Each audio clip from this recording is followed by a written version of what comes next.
আসসালামু আলাইকুম। এটি একটি শাহিওয়াল বাছুর। এটার বয়স হচ্ছে আপনার প্রায় 1 মাস হবে। তো এটা লাম্পির সিমটম দেখা দিয়েছে আপনার শরীরে লাম্পি আছে, ভাইরাস।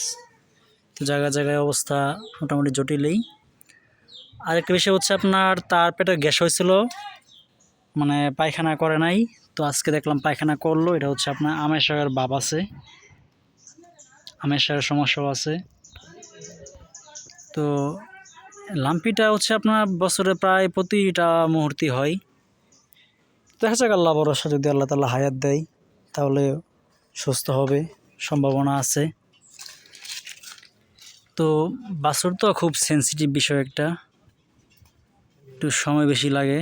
আর এই কন্ডিশনের অবস্থা জটিলই থাকে, শরীরে গ্রোথ কম, ইমিউনিটি কম, সেই হিসাবে তার প্রতিরোধ ক্ষমতা কম থাকে। খুব কম সংখ্যক সে অ্যান্টিবডিগুলো কাজ করতে পারে আর কি। সকলকে ধন্যবাদ। আসসালামু আলাইকুম।